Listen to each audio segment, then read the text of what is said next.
Boards के पिछले 5 वर्षों के सवाल और उसके सबसे बेहतरीन वीडियो सॉल्यूशन देखेंगे आज के सेशन में। आज का हमारा टॉपिक है इलेक्ट्रिक पोटेंशियल एंड कैपेसिटेंस। तो देखते हैं इस टॉपिक से कितने सवाल बोर्ड में पूछे गए पिछले 5 सालों में। स्टार्ट करते हैं। सबसे पहले हम सवाल देखने वाले हैं इलेक्ट्रिक पोटेंशियल पे बेस्ड। Let's start. देखिए क्या पूछा गया। पहला सवाल, a point charge plus Q is placed at point O. कोई पॉइंट है ओ, ये वाला, इस पर प्लस क्यू चार्ज रखा हुआ है। दो पॉइंट्स दे रखे हैं ए और बी। पोटेंशियल डिफरेंस बताना है वीए और वीबी का, पॉजिटिव होगा, नेगेटिव होगा या जीरो के बराबर होगा। कैसे करेंगे? सिंपल सी कहानी यह है कि यहां से यहां तक की दूरी को मान लो मैं एल बोल देता हूं और इसको मैं आर बोल देता हूं। ठीक है क्या? तो अगर मैं पोटेंशियल एट ए बोलूं, किसी भी चार्ज की वजह से किसी पॉइंट पर पोटेंशियल जो होता है के क्यू बाय आर के बराबर, तो ये हो जाएगा के क्यू बाय एल। अगर मैं बी पॉइंट का पोटेंशियल बोलूं तो हो जाएगा K Q divided by L plus R. ठीक है क्या? तो V A minus V B अगर मैं करूंगा तो V A minus V B that results to K Q by L minus K Q divided by L plus R. कौन बड़ा है? इसका डिनोमिनेटर छोटा है, मतलब ये क्वांटिटी बड़ी है तो ये क्वांटिटी पॉजिटिव होगी। मतलब पॉइंट चार्ज को अगर प्लेस करेंगे इस प्रकार से तो इनका वीए माइनस वीबी का डिफरेंस जो है वो क्या आएगा? पॉजिटिव आएगा। इस तरीके से आप इसे सॉल्व कर सकते थे। नोट कर लीजिए इसे अच्छे से, फिर देखते हैं मार्किंग स्कीम सीबीएसई ने इसकी किस तरह से सेट की थी। Let's C. पॉजिटिव अगर आप लिखते तो आपको सीधा 1 नंबर मिल जाता। हमने इसे इलैबोरेटेड वे में आपको समझाया। बढ़ते हैं अगले सवाल की तरफ। देखिए, define the term relaxation time in conductors. Generally ये चीज हम करंट इलेक्ट्रिसिटी में देखते हैं, बट कंडक्टर्स में रिलैक्सेशन टाइम पूछा है, इसलिए हम इसे यहां देख रहे हैं। देखिए, जैसे मान लो कोई कंडक्टर है, ठीक है क्या? रिलैक्सेशन टाइम क्या होता है? आप सभी को पता है कि कंडक्टर किसे कहते हैं जिसमें बहुत सारे फ्री इलेक्ट्रॉन्स होते हैं। ऐसा मटेरियल जिसमें बहुत अधिक मात्रा में फ्री इलेक्ट्रॉन्स होते हैं उसे क्या कहा जाता है? That is called conductor. तो मतलब क्या इसमें बहुत सारे फ्री इलेक्ट्रॉन्स होंगे क्या? हाँ, बहुत सारे फ्री इलेक्ट्रॉन्स होंगे। अच्छा, इन इलेक्ट्रॉन्स का जो मोशन होता है वो मोशन बिल्कुल रैंडम, ये इधर उधर कहीं भी दौड़ते हैं। जो इलेक्ट्रॉन्स हैं वो किधर भी कहीं भी दौड़ते हैं। इधर मोशन हो गया, इधर हो गया, इधर हो गया। इलेक्ट्रॉन्स का जो मोशन है वो कैसा है? Random motion. कैसा मोशन है? रैंडम मोशन होता है इलेक्ट्रॉन्स का। बहुत अच्छे। अगर इलेक्ट्रॉन्स का मोशन रैंडम मोशन होता है तो ये आपस में टकराते भी होंगे। ऑफ कोर्स, जैसे बहुत सारे समझो इलेक्ट्रॉन्स हैं, इस कमरे में मान लो मैंने 100 लोग भर दिए और सबको बोला कि भागो बिना देखे, तो सब एक दूसरे से टकराएंगे ना। जब वो एक दूसरे से टकराएंगे तो उनके टकराने, दो लोगों के आपस में टकराने के बीच का कुछ समय रहेगा, ऐसे कि नहीं दो के बीच का कुछ और समय रहेगा। उन सबका अगर मैं एवरेज निकालूं, the average time between two successive collision, मतलब आपस में सक्सेसिवली वो टकराने चाहिए, तो जो एवरेज टाइम होता है बिटवीन टू सक्सेसिव कोलिजन उसे ही क्या बोलते हैं हम लोग? उसी चीज को हम लोग रिलैक्सेशन टाइम बोलते हैं। मतलब relaxation time is the average time between two successive collision. दो सक्सेसिव कोलिजन के बीच का जो एवरेज टाइम है उसी को क्या बोलते हैं हम? रिलैक्सेशन टाइम बोलते हैं। क्लियर है क्या? तो ये डेफिनेशन थी। Let's see how marking scheme is decided. देखिए, the average time between successive collisions of electron is known as relaxation time. उसी को क्या बोला गया?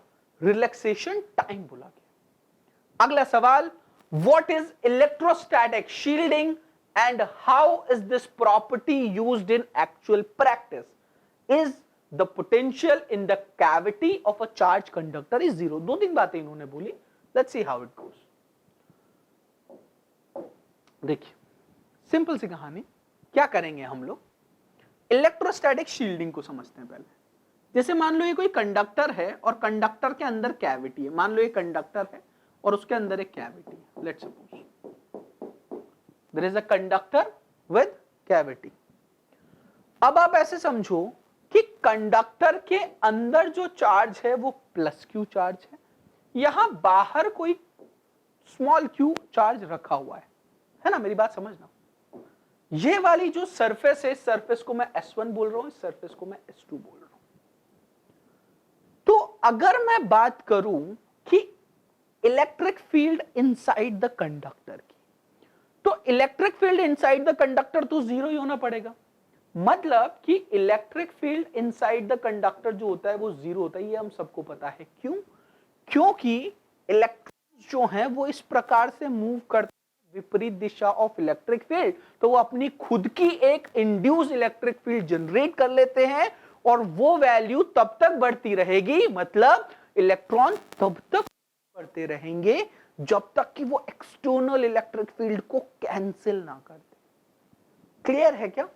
तो अगर ऐसा है, इनसाइड इलेक्ट्रिक फील्ड जीरो है, तो इलेक्ट्रिक फील्ड है किस किस की वजह से? कैपिटल Q की वजह से, S1 की वजह से, S2 की वजह से और इस छोटे वाले Q की वजह से। ये इनसाइड चार्जेस की वजह से, ये आउटसाइड चार्जेस की वजह से। अच्छा, अगर यहां पर Q है तो S1 पर इंड्यूस होगा माइनस Q, बाहर इंड्यूस होगा प्लस Q, ये तो तय है। क्यों? क्योंकि अगर यहां पर माइनस Q बिखरा हुआ नहीं रहा तो यहां कहीं इलेक्ट्रिक फील्ड लाइंस आने लगेंगी, इसका मतलब यहां इलेक्ट्रिक फील्ड आने लगेगा, जो हम चाहते हैं नहीं। मतलब इन दोनों का सम मिलके जीरो होता है। अगर इन दोनों का सम मिलके जीरो है तो इलेक्ट्रिक फील्ड S2 की वजह से प्लस इलेक्ट्रिक फील्ड Q की वजह से मिलके भी क्या होना पड़ेगा? जीरो ही होना पड़ेगा। मतलब कंडक्टर के अंदर बाहर जो भी चार्ज प्रेजेंट है उसका कोई भी इफेक्ट अंदर नहीं आएगा। क्या बोला मैंने? कि जो कंडक्टर है उसके अंदर बाहर जो भी चार्ज प्रेजेंट है उसका कोई भी इफेक्ट नहीं आएगा। तो बाहर के चार्जेस का इफेक्ट कितना? जीरो। इसे बोलते हैं हम uniqueness theorem. Electrostatic shielding exactly चीज क्या है कि आप ये समझिए कि अब अगर मैं इस कंडक्टर के अंदर इस मटेरियल का कुछ भी ऐसा सेंसिटिव इंस्ट्रूमेंट रख दूं जो बाहर की इलेक्ट्रिक फील्ड से इफेक्ट होता हो, तो जब मैं उसे अंदर रख दूंगा तो बाहर की फील्ड की वजह से उस पर कोई भी इंपैक्ट पड़ेगा नहीं। क्यों? क्योंकि बाहर का इंपैक्ट अंदर जीरो है। हां के ना? इसी प्रॉपर्टी को हम बोलते हैं इलेक्ट्रोस्टैटिक शील्डिंग। ये काम क्या आता है? How this property is used in actual practice to protect the sensitive instruments जो कि इलेक्ट्रिक फील्ड से इफेक्ट होते हैं। उनको क्या बोलते हैं हम? उन इंस्ट्रूमेंट्स को बेसिकली बचाने के लिए इलेक्ट्रोस्टैटिक शील्डिंग यूज आती है। इस potential in the cavity of a charge conductor is zero. तो पोटेंशियल कैविटी के अंदर चार्ज कंडक्टर का जीरो नहीं होता, अंदर इलेक्ट्रिक फील्ड जीरो होती है। और अगर electric field E inside zero है तो E जो होता है वो होता है minus del V by del R। V कौन है? पोटेंशियल। अगर इलेक्ट्रिक फील्ड जीरो है तो पोटेंशियल जो है वो क्या होता है? कांस्टेंट होता है। तो जो पोटेंशियल है वो कांस्टेंट होता है, ना कि जीरो। समझ में आया क्या? आप लिख लीजिए इसे, फिर देखते हैं इसकी मार्किंग स्कीम किस तरह से सेट की गई थी। देखिए, field inside the conductor is zero, sensitive instrument, electrostatic shielding, और potential inside the cavity is not zero, potential is constant. इसका भी आधा मार्क था। तो इस तरह की चीजें लिखने पर आपको ये मार्क्स मिलते। चलिए बढ़ते हैं अगले सवाल की तरफ। देखिए अगला सवाल, defined an equipotential surface and draw equipotential surface in the case of single point charge, constant electric field in z direction, और बताना है कि इक्विपोटेंशियल सरफेस के अबाउट सिंगल चार्ज जो है वो इक्विडिस्टेंट नहीं करता है और can electric field exist tangentially to the equipotential surface, इस बात का जवाब देना। देखिए क्या क्या अलग तरीके की बातें की गई, क्या एग्जैक्ट चीज है वो देखते हैं। सबसे पहली बात कि अगर मैं ये बात करूं कि आपको बताना है इक्विपोटेंशियल सरफेस है क्या, ऐसी सरफेस जिस पूरी सरफेस पे पोटेंशियल सेम रहे उसे बोला जाता है इक्विपोटेंशियल सरफेस। मतलब क्या है इक्विपोटेंशियल सरफेस? क्या ये ऐसी सरफेस है जिस पर हर जगह पोटेंशियल सेम है? हां, ये ऐसी ही सरफेस है जिस पर हर जगह पोटेंशियल सेम ही हो। क्या हम इक्विपोटेंशियल सरफेस ड्रॉ कर सकते हैं पॉइंट चार्ज के लिए? बिल्कुल कर सकते हैं। अगर मान लीजिए कि पॉइंट चार्ज है, तो पॉइंट चार्ज के लिए अगर हमको इक्विपोटेंशियल सरफेस ड्रॉ करना है तो कैसे ड्रॉ करेंगे? मान लो पॉइंट क्यू चार्ज है, इसके लिए इक्विपोटेंशियल सरफेसेस होंगी, इसकी फील्ड लाइंस होंगी ऐसे, देखो अच्छे से देखते हैं, ऐसे इसकी फील्ड लाइंस होंगी, सब तरफ पॉजिटिव चार्ज से ऐसे फील्ड लाइंस निकल रही होंगी। अब मुझे ऐसी सरफेस बनानी है जिसका पोटेंशियल सेम हो, कैसे बनाऊंगा? ऐसे ही तो बनाऊंगा। पॉइंट चार्ज के लिए इक्विपोटेंशियल सरफेस हमेशा कैसी होती है? सर्कुलर। अगर मैं z एक्सिस को ऐसे मान लूं, इसमें ऐसे ले रखा है, मैं मानता हूं ऐसे लेते, तो अगर ऐसे में z एक्सिस मान लूं तो ये इलेक्ट्रिक फील्ड लाइंस है, इसके लिए इक्विपोटेंशियल सरफेस कैसा बनेगा? सेम पेन से मैं बनाने की कोशिश करता हूं ताकि आप कंफ्यूज ना हो। ये फील्ड लाइंस है, तो इसके लिए अगर मुझे इक्विपोटेंशियल सरफेस बनाना है तो कैसा बनाऊंगा? प्लेन बनाऊंगा, पूरा प्लेन।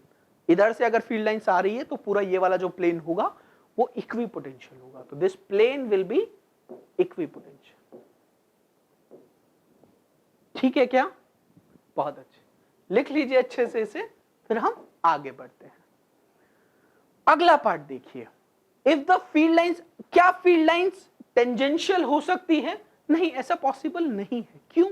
क्योंकि अगर ऐसा होगा तो वर्क डन जो है इस सरफेस के अगेंस्ट आने लगेगा, जो कि अगेंस्ट द लॉ है। मतलब मैं आपको सिंपल से एक एग्जांपल दूं, आपको इससे बहुत अच्छे से समझ आएगा। जैसे आप समझिए कि कोई पॉइंट चार्ज, ये इक्विपोटेंशियल सरफेसेस है। अब यहां पर दो पॉइंट हैं, ए और बी। इस पॉइंट से ये और ये दोनों क्या है? इक्विडिस्टेंट है, बराबर बराबर दूरी पर।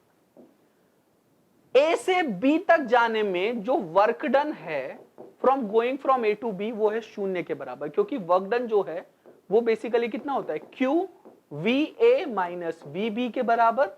वी ए वी बी बराबर है क्योंकि ये इक्विपोटेंशियल सरफेस है, तो वर्क डन 0 है। क्यों? क्योंकि फील्ड लाइंस जो है वो टेंजेंशियल है। फील्ड लाइंस कैसी है? टेंजेंशियल, तो उसकी इक्विपोटेंशियल है। अगर फील्ड लाइंस जो हैं वो आप ऐसे समझिए कि रेडियल फील्ड लाइन से अगर टेंजेंशियल होने लगती, जैसे फील्ड लाइंस ऐसे बनने लगती है, चार्ज है तो फील्ड लाइंस बनने लगती है ऐसे, तो फिर उसके लिए वर्क डन आने लगता, और वर्क डन तो आता नहीं है इक्विपोटेंशियल सरफेस में मूव करने। तो ये कुछ बात जमी नहीं, बात समझ में आया? तो इलेक्ट्रिक फील्ड लाइन टेंजेंशियल नहीं होती पॉइंट चार्ज के लिए, कैसी होती है? रेडियल होती। नोट कर लीजिए अच्छे से इसे, फिर हम आगे बढ़ते हैं अगले सवाल की तरफ। इक्विपोटेंशियल सरफेस बनाइए डाइपोल के लिए, कि अगर कोई इलेक्ट्रिक डाइपोल है तो उसके लिए हम इक्विपोटेंशियल सरफेस कैसे बनाएंगे? देखो इलेक्ट्रिक डाइपोल क्या होता है? प्लस क्यू और माइनस क्यू से एसोसिएटेड होता है।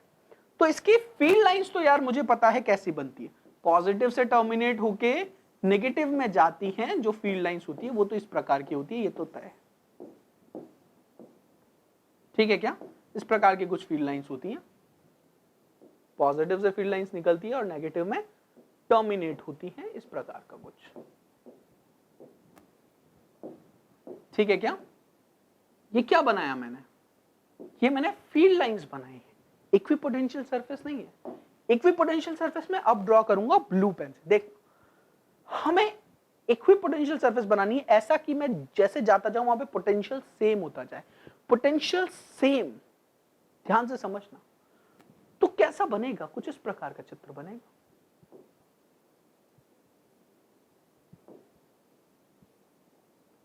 समझ में आ रहा है क्या आपको? और इसके लिए भी ऐसा, क्या बना रहा हूं मैं? Equipotential surface. तो ये ब्लू वाली जो है वो बेसिकली इक्विपोटेंशियल सरफेस है। This blue is basically equipotential surface. ठीक है क्या? नोट करिए इसे भी अच्छे से, फिर हम आगे बढ़ते हैं। देखिए इस तरीके से equipotential surface plus Q minus Q charge के। अगला सवाल, why is the electrostatic potential inside a charge conducting shell constant throughout the volume of the conductor? मतलब कि कंडक्टर के अंदर, जैसे मान लो ये कंडक्टर है, इसके अंदर पोटेंशियल क्यों कांस्टेंट रहता है? सिंपल सी कहानी, क्योंकि कंडक्टर के अंदर इलेक्ट्रिक फील्ड जीरो होता है, और अगर इलेक्ट्रिक फील्ड जीरो है तो E is equals to minus del V by del R. This is the relation between electric field and electric potential. तो अगर ये जीरो है तो पोटेंशियल को क्या होना पड़ेगा? कांस्टेंट होना ही पड़ेगा। तो ये कांस्टेंट मतलब कंडक्टर के अंदर जो इलेक्ट्रिक पोटेंशियल है वो क्या होता है? कांस्टेंट होता है। नोट करिए इसे, फिर देखते हैं इसकी मार्किंग स्कीम। देखिए सेम चीज कि electric field inside the conductor is zero और कोई वर्क डन नहीं होगा इनसाइड और on the surface of the conductor and the potential is constant. चलिए अगला सवाल, the electric potential as a function of distance x is shown in figure. इस figure में हमने क्या कर रखा है? पोटेंशियल और x का कर्व दे रखा है। आपको ग्राफ बनाना है इलेक्ट्रिक फील्ड का x के साथ। सिंपल, हमको सिर्फ रिलेशन ध्यान रखना है और ग्राफ तो हम खींच देंगे। E इज इक्वल्स टू होता है minus del V by del R के बराबर, मतलब नेगेटिव टाइम्स होगा इसके स्लोप के बराबर इलेक्ट्रिक फील्ड। तो अगर मुझे इलेक्ट्रिक फील्ड का ग्राफ खींचना है, मान लो ये E है और ये x है, यही ग्राफ अगर मुझे खींचना है तो इसका स्लोप में देख लूं पहले। ये क्वांटिटी मान लो कुछ भी v है, लेट्स सपोज, है ना। तो अगर ये क्वांटिटी v है तो सबसे पहले यहां से यहां तक का जो स्लोप होगा, इसको मैं पॉइंट मार्क कर देता हूं a b c d। तो a b का जो स्लोप है वो कितना है? वो स्लोप हो जाएगा v बाय 1 और नेगेटिव चाहिए तो माइनस v बाय 1। तो मतलब माइनस v वैल्यू जो होगी वहां पर सीधा डंडा होगा। उसके बाद bc का जो स्लोप है वो जीरो है, तो bc के लिए कितना होगा? जीरो चलेगा। ये क्वांटिटी कितनी है? ये a, ये bc। और cd के लिए जो होगा वो कितना होगा? cd के लिए स्लोप कितना है? v by 1 minus v by 1 और माइनस माइनस प्लस, इसके हो जाएगा प्लस, ये v के बराबर। इस तरीके का कुछ ग्राफ बनेगा इलेक्ट्रिक फील्ड और x का। सिंपल सी बात है, अगर vx का ग्राफ दे रखा हो तो उसका स्लोप ही क्या हो जाता है? इलेक्ट्रिक फील्ड हो जाता है। देखते हैं मार्किंग स्कीम किस तरह से थी इसकी। देखिए सेम zigzag। अगला सवाल देखते हैं, is the electrostatic potential necessarily zero at a point where electric field is zero? Give an example, put your answer. नहीं, ऐसा बिल्कुल भी नहीं है। पहली बात तो इलेक्ट्रिक फील्ड अगर जीरो होती है तो पोटेंशियल कांस्टेंट हो जाता है इनसाइड द कंडक्टर की। अगर मैं बात करूं तो एग्जांपल है इनसाइड कंडक्टर। अगर मैं बात करूं, जैसे मान लो कि कोई कंडक्टर है, उसके अंदर इलेक्ट्रिक फील्ड जीरो है और E जो है वो minus del V by del R होता है, तो पोटेंशियल जो है अगर ये जीरो हो जाएगा तो पोटेंशियल क्या हो जाएगा? कांस्टेंट हो जाएगा। ठीक है क्या? तो ऐसा बिल्कुल भी जरूरी नहीं है कि जहां इलेक्ट्रिक फील्ड जीरो हो वहां पोटेंशियल जीरो हो ही हो। कंडक्टर के अंदर नहीं होता है। This is the example. Note कर लीजिए इसे, फिर देखते हैं इसकी मार्किंग स्कीम किस तरीके से थी। No inside equipotential surface, equipotential surface के अंदर या फिर कंडक्टर के अंदर ऐसा संभव नहीं होता।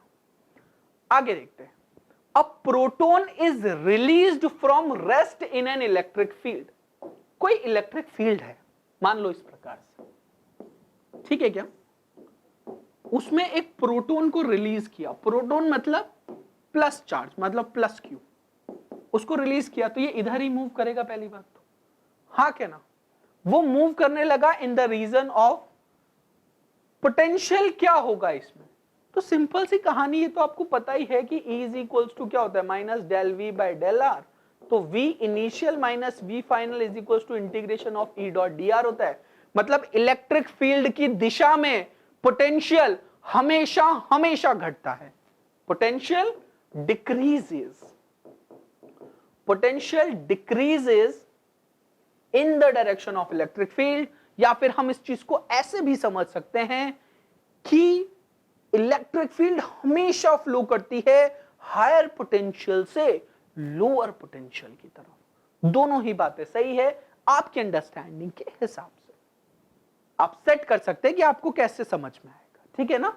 तो आप नोट कर लीजिए इसे, फिर देखते हैं इसकी मार्किंग स्कीम। इसकी मार्किंग स्कीम थी डिक्रीजिंग और लोअर। अगर आपने लिखा है इतना सा तो आपको 1 नंबर पूरा मिलेगा, कोई दिक्कत नहीं है। Right the 2 important characteristics of equipotential surface. बहुत सारी हैं। पहली बात तो पोटेंशियल सेम रहता है, दूसरा वर्क डन एक जगह से दूसरी जगह मूव करेंगे तो क्या होगा, शून्य होगा, कोई वर्क डन नहीं होगा।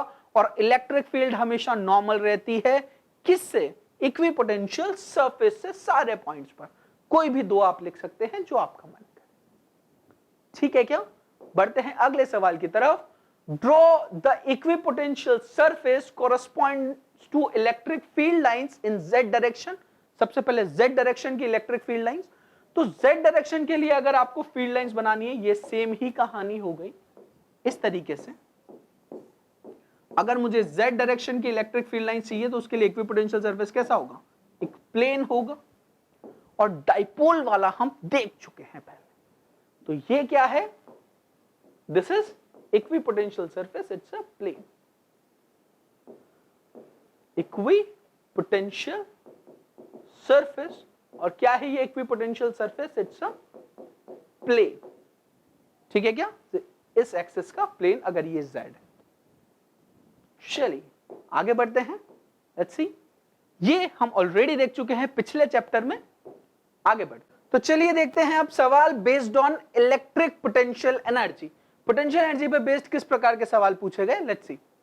देखिए पहला सवाल, a charge q is moved from point A above a dipole. एक डाइपोल रखा हुआ है -q +q, उसके इक्वेटोरियल लाइन बनाई गई है, मतलब परपेंडिकुलर लाइन एक ड्रॉ कर रखी है, और वहां पर 2 पॉइंट्स मार्क हैं, एक पॉइंट है A और एक पॉइंट है B, क्या।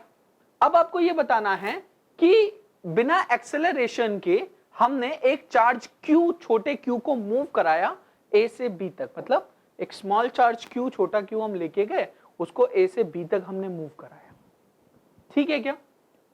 तो आपको यह बताना है कि इस प्रोसेस में वर्क डन कितना लगेगा, कितना वर्क डन होगा इस प्रोसेस में। अच्छा एक और बात आप ऐसा समझिए कि वर्क डन जो मैं लिखूंगा ना, वो क्या लिखूंगा, Q VA - VB, this is change in potential into Q, that will be the work done.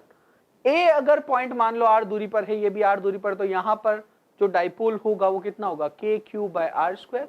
यहां पे भी कितना होगा पोटेंशियल, KQ/r², P KP/r², और यहां पे भी पोटेंशियल कितना होगा, KP/r²। This is the potential because of dipole. तो VA VB दोनों सेम है, तो वर्क डन कितना हो जाएगा, 0 के बराबर। और अगर 0 वर्क डन है, इसका मतलब कि कोई वर्क नहीं हुआ A से B में ले जाने पर, ठीक है क्या, क्योंकि इलेक्ट्रोस्टैटिक फोर्स कैसा, इट्स अ कंजर्वेटिव फोर्स, तो वो पाथ पर डिपेंड नहीं करता, वो सिर्फ डिपेंड करता है इनिशियल और फाइनल पोजीशन पर। तो इनिशियल पॉइंट पर भी पोटेंशियल जो है वो KP/r², फाइनल पर भी KP/r², तो दोनों का डिफरेंस 0 के बराबर, ठीक है क्या। इस तरीके से इसे सॉल्व करना था, लिख लीजिए आप। इसका सॉल्यूशन देखते हैं हम। देखिए अगर आपने CBSE में ये लिखा होता कि नो वर्क इज डन, तो आपको पूरा का पूरा 1 मार्क इसमें मिल गया होता, 2016 का सवाल था। बढ़ते हैं अगले सवाल की तरफ।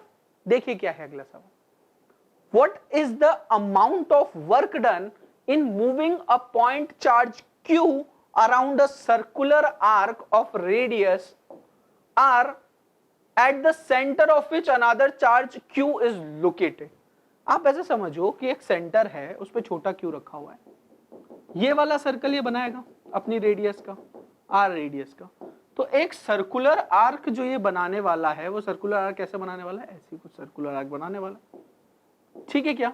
तो इस A पॉइंट से B पॉइंट तक अगर ये मूव करेगा तो कितना वर्क डन होगा ये बताना है। डेफिनेटली A पॉइंट पर पोटेंशियल कितना होगा, KQ/R। B पॉइंट पर पोटेंशियल कितना होगा, के क्यूब आर, ठीक है क्या? तो दोनों का डिफरेंस वर्क डन जो आप निकालेंगे वो क्या निकालेंगे? Work done is basically capital Q, capital Q को मूव करा रहे हैं ना, तो यहां पर पोटेंशियल कितना हो गया? Capital Q into V A minus V B, दोनों का डिफरेंस अभी भी जीरो, तो वर्क डन कितना? अभी भी जीरो के बराबर। मतलब कि अगर कोई इक्विपोटेंशियल सरफेस है, कैसी सरफेस है? इक्विपोटेंशियल सरफेस है, क्योंकि पॉइंट चार्ज है तो इससे जो फील्ड लाइंस निकलेंगी वो रेडियली निकलेंगी, सर्कुलर जो है वो क्या बनेंगी? Equipotential surface. तो इक्विपोटेंशियल सरफेस पर कभी भी मूव करने पर क्या होता है? पोटेंशियल सेम, इसका मतलब वर्क डन जीरो के बराबर। इस तरह से सॉल्व करना था। देखते इसकी मार्किंग स्कीम कैसे सेट की गई थी। Zero, no work is done, none. अगर इतना आपने लिखा है तो भी आपको पूरा पूरा मार्क्स मिलेगा विदाउट एक्सप्लेनेशन, हमने तो एक्सप्लेन करके भी दिखाया आपको। अगला सवाल देखते हैं, देखिए, show that the potential energy of a dipole making an angle theta with the direction of the field is given by u theta is equals to minus p dot e, hence find out the amount of work done in rotating it from the position of unstable equilibrium to stable equilibrium। देखो क्या बोला गया, simple सी कहानी ये है guys कि जैसे मान लो कोई इलेक्ट्रिक फील्ड है, मान लो ये इलेक्ट्रिक फील्ड है ना, इस इलेक्ट्रिक फील्ड में यहां पर एक डाइपोल रखा हुआ है, इस प्रकार से मान लो, ये माइनस क्यू है, ये प्लस क्यू है। पहले मान लो ये थीटा 2 एंगल बना रहा था, अब ये रोटेट होके कितना एंगल बनाने लगा? थीटा 1 बनाने लगा। तो किसी भी एक जनरल एंगल थीटा पर अगर मैं बात करूं तो इसकी वजह से ये जो डाइपोल होगा वो किधर होगा? नेगेटिव टू पॉजिटिव, ये P। अगर मैं टॉर्क लिखूं इसके अबाउट, तो इसके अबाउट टॉर्क क्या लिखूंगा मैं? P cross E is the torque, तो अपन लिखेंगे P E साइन थीटा के बराबर। साइन थीटा डी थीटा, और इसकी डायरेक्शन है किधर? नेगेटिव टू पॉजिटिव, ठीक है क्या? इस पे फोर्स लगेगा इधर, इस पे फोर्स लगेगा इधर की दिशा। cos 180 डिग्री, डॉट प्रोडक्ट है, इसका इंटीग्रेशन, तो ये जो टॉर्क आ जाएगा वो आ जाएगा minus PE sine theta d theta के बराबर, ठीक है क्या? कहां से? थीटा 1 से थीटा 2 तक। तो ये जो टॉर्क निकल के आएगा, ये जो बेसिकली ये क्या लिख दिया मैंने? Potential energy, work done. Work done जो होगा वो क्या होगा? Integration of tau D theta के बराबर, ठीक है क्या? तो टाउ डॉट डी थीटा और टॉर्क के बीच में एंगल कितना? 180 डिग्री। This is out. तो ये बेसिकली कितना निकल के आएगा? माइनस पी डॉट ई के बराबर। This is the work done, और वर्क डन क्या होगा? पोटेंशियल एनर्जी के बराबर U initial minus U final. ये बेसिकली बन जाएगा PE cos theta 1 minus cos theta 2। तो P dot E will be the potential energy. अगर हमें किसके लिए लिखना है? जनरलाइज इसे सॉल्व करना है, तो minus P dot E will be the potential energy. Work done आ गया, तो पोटेंशियल एनर्जी कितना हो जाएगा? माइनस P डॉट E के बराबर। एक एंगल को अगर मैं जीरो पुट कर लूंगा, है ना। अब हमको क्या निकालना है? अनस्टेबल इक्विलिब्रियम से स्टेबल इक्विलिब्रियम की कंडीशन तक अगर मैं उसे रोटेट कराऊं तो सबसे पहले तो ये देखो अनस्टेबल इक्विलिब्रियम है क्या। जैसे मान लो ये इलेक्ट्रिक फील्ड है, ध्यान से समझना है ना। डाइपोल अगर मान लो ऐसे रखा हुआ है, ये प्लस क्यू ये माइनस क्यू, तो ये वापस से अपनी पोजीशन रीगेन करेगा, टॉर्क इसमें ऐसे लगेगा। लेकिन वहीं अगर ये डाइपोल इस प्रकार से रखा हुआ है, इधर माइनस क्यू इधर प्लस क्यू, तो ये अपनी शेप रीगेन नहीं करेगा, ये अनस्टेबल है। मतलब कि सीधी सी बात ये है कि अगर स्टेबल इक्विलिब्रियम बनना चाहता है तो डाइपोल और ई के बीच में एंगल 0 होना चाहिए, और अनस्टेबल बनना चाहिए तो 180 होना चाहिए। तो मतलब मुझे इंटीग्रेशन कहां से कहां सॉल्व करना है? 0 से 180 के बीच। एक बार आप इसे देख लीजिए, फिर मैं इसे रब करूंगा। 0 से 180 मुझे अब इसे सॉल्व करना है।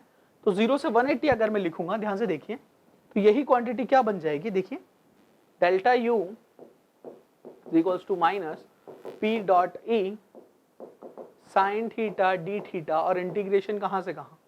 0 से 180 के बीच। तो cos theta will be integration cos theta 180 minus 1 P dot ई, ये बेसिकली बराबर है किसके? वर्क डन के। वर्क डन जो है वो माइनस डेल्टा यू के बराबर होता है, तो ये एक नेगेटिव इनका, एक नेगेटिव इसका, नेगेटिव नेगेटिव पॉजिटिव बन जाएगा, बट ये माइनस डेल्टा यू के बराबर होगा। तो जो डेल्टा यू है वो किसके बराबर हो जाएगा, -2pe के बराबर। क्लियर है क्या? इस तरीके से आपको सॉल्व करना था। एक बार आप अच्छे से लिख लीजिए, फिर हम आगे बढ़ते हैं। ये देखिए, external torque in rotating a dipole in uniform electric field, वो एनर्जी जो है वो स्टोर्ड एनर्जी है, बेसिकली वो सेम चीज कर रखी है। देखिए उसी प्रोसीजर से सॉल्व करा था, -2p। ठीक है क्या? बढ़ते हैं अगले सवाल की तरफ। देखिए क्या है अगला सवाल। 4 point charges capital Q, small q, capital Q and small q are placed in the corner of a square of side A। आपको बताना है रिजल्टेंट इलेक्ट्रिक फोर्स क्या होगा कैपिटल Q पर। किसी भी कैपिटल Q पर इलेक्ट्रिक फोर्स क्या होगा? सबसे पहले फोर्स की बात करिए, इसी पे निकाल लेते हैं। देखो इसकी वजह से ये फोर्स लगाएगा इधर, इसको मैं बोल देता हूं F1। ये भी सेम फोर्स लगाएगा, इसको भी F1 ही बोल देते हैं। ये डिफरेंट लगाएगा, इसको बोल देता हूं मैं F2। अगर ये स्क्वायर है तो ये एंगल 45 है, तो ये एंगल भी कितना है 45। अब इनकी वैल्यूज ही निकालनी है। F1 की जो वैल्यू है वो सिंपली पता है कितनी है, K Q by A square. किसकी वैल्यू है ये? F1 की, K Q by difference A square. F2 की जो वैल्यू है वो है K Q square by A root 2 का होल स्क्वायर। यही होगा। और इन दोनों का नेट सम ही ये क्या है, F बाय रूट 2। तो नेट फोर्स जो होगा F नेट, वो क्या लिखेंगे हम, F1 रूट 2 प्लस F2 के बराबर, ये लिखेंगे ना। रिजल्टेंट इन दोनों का, रिजल्टेंट इधर और उन दोनों में वो ऐड हो जाएगा।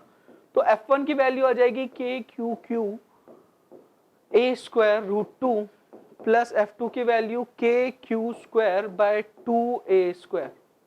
तो यहां से K Q square K Q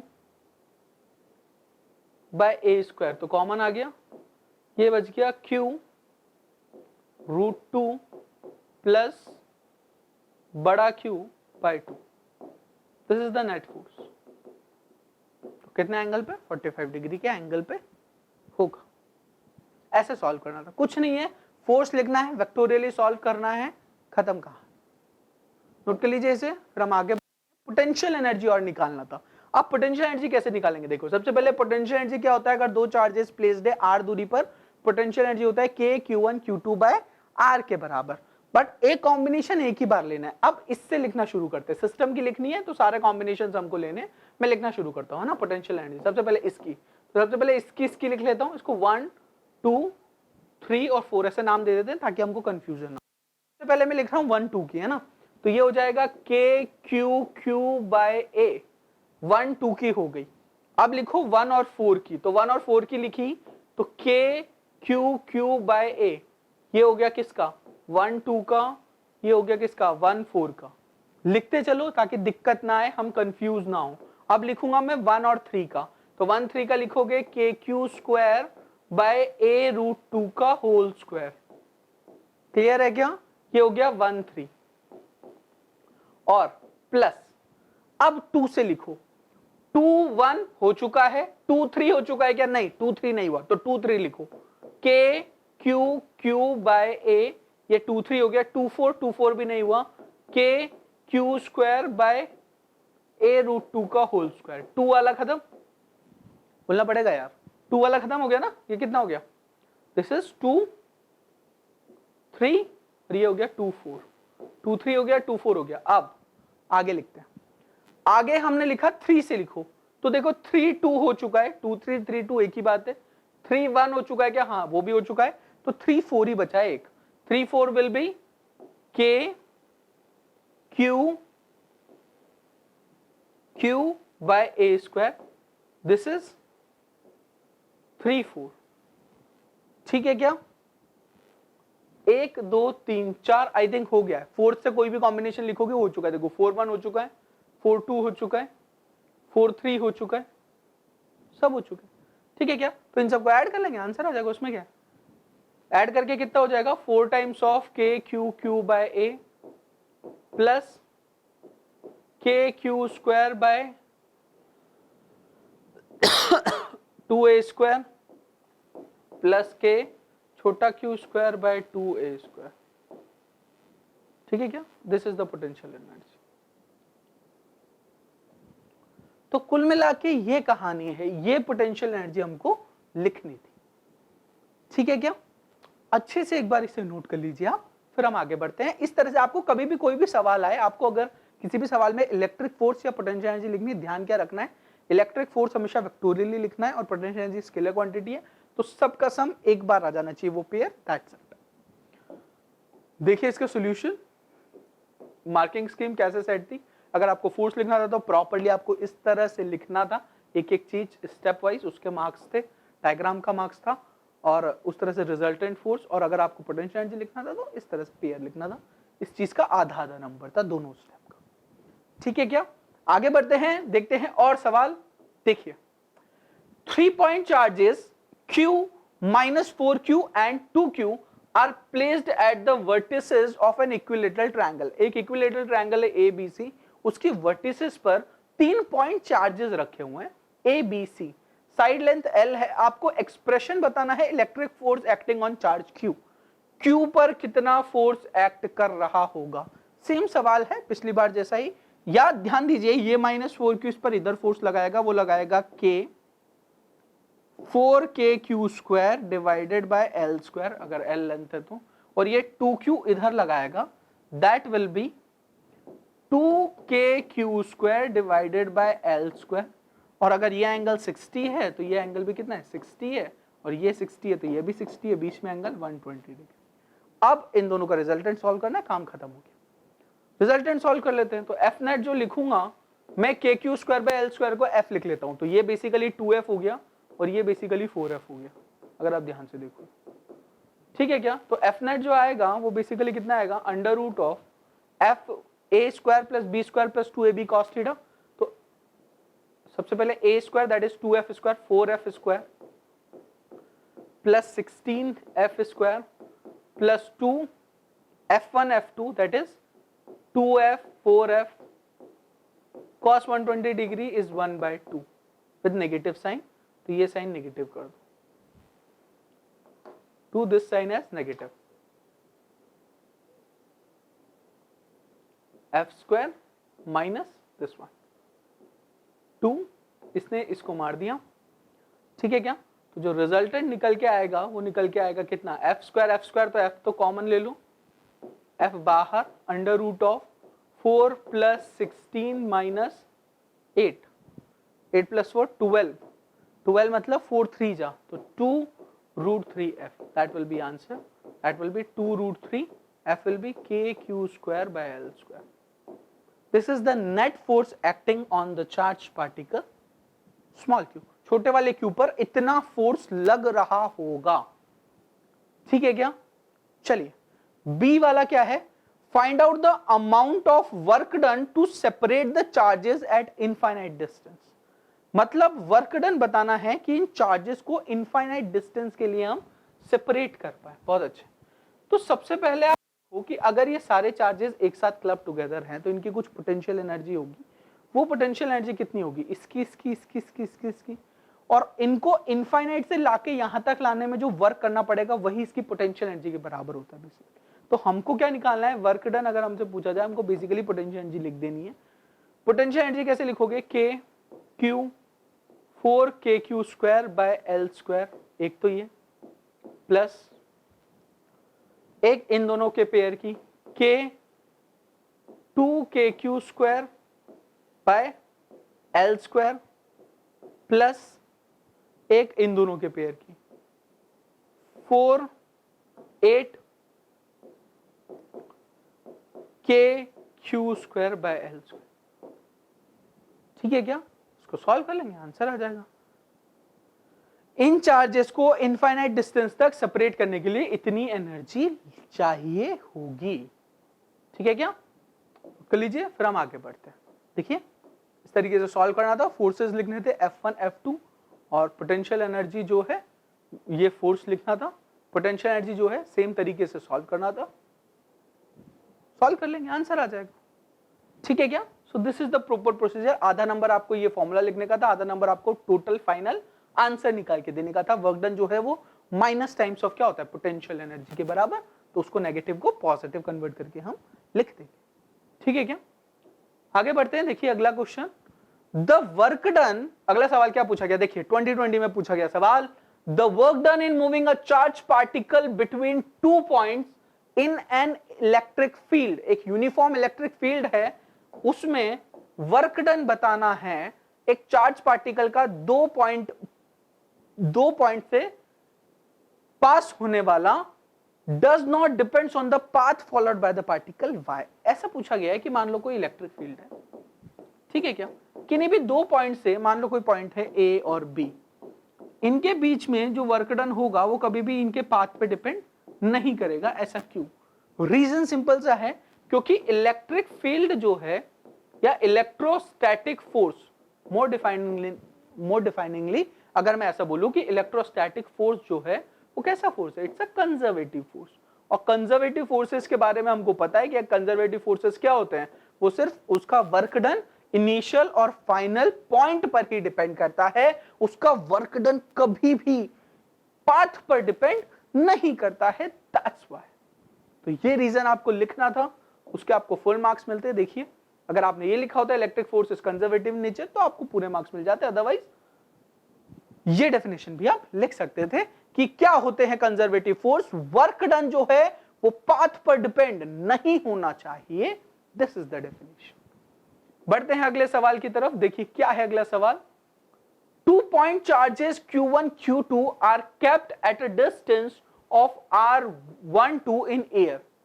2 point charges हैं जिनको कहां पे रखा गया है, एयर में रखा गया है। आपको इलेक्ट्रोस्टैटिक पोटेंशियल एनर्जी का एक्सप्रेशन बताना है क्या होगा, और अगर इलेक्ट्रिक फील्ड अप्लाई किया जाए तो टोटल एनर्जी क्या होगी सिस्टम की।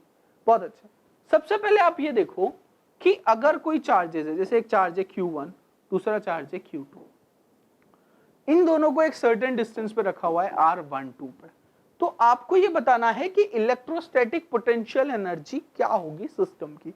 होता क्या है electrostatic potential energy, it is the work done in carrying a charge from infinity to that point. मतलब इंफिनिटी से इस पॉइंट पर लाने पर मुझे जो वर्क करना पड़ा वही किसके बराबर होगा, पोटेंशियल एनर्जी के। तो अगर मैं वर्क डन लिखना चाहूं तो वो हो जाएगा K Q Q1 Q2 by R square. Let suppose कभी ये R दूरी पर था, डिस्प्लेसमेंट हुआ उसका छोटा सा dr, मान लो इसको इंफिनिटी से ला रहे हैं, कभी ये R दूरी पर था, उसका डिस्प्लेसमेंट हुआ छोटा सा dr, और इसको कहां से कहां लेके आ रहे हैं हम, इंफिनिटी से R12 तक, ठीक है क्या। तो जो वर्क डन है वो बेसिकली हो जाएगा माइनस डेल्टा यू के बराबर, तो डेल्टा यू जो है वो comes out to be K Q1 Q2 divided by R12। क्या ये इंफिनिटी ये नेगेटिव साइन के साथ आएगा, नेगेटिव एडजस्ट करके डेल्टा यू में पॉजिटिव लिख देंगे। तो जो वर्क डन है वो बेसिकली आएगा K Q1 Q2 divided by R12, this is the expression of potential energy. अच्छा, अगर हमें if an external electric field is applied on the system, अगर सिस्टम पर एक्सटर्नल इलेक्ट्रिक फील्ड अप्लाई की जाए तो हमको टोटल एनर्जी का एक्सप्रेशन भी साथ में लिखना था। सबसे पहले तो मैंने वर्क डन निकाला, सिंपल, देखिए हमने अच्छे से डिराइव करके निकाला F डॉट dr से, इन्होंने सीधा लिख दिया Q into potential of that point, हमने और एलैबोरेटेड वे में उसको डिराइव किया।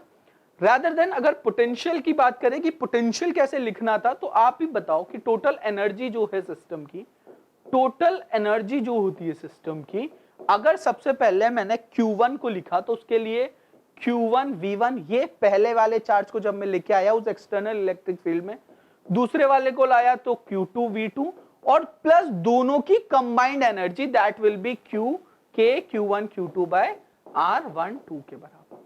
This is the total energy. अगर आप इतना लिखते तो आपको 1.5 मार्क्स इसका मिल जाता, ठीक है क्या। तो इस तरह से बेसिकली आपको इसे सॉल्व करना था, लिख लीजिए इसे, फिर बढ़ते हैं आगे।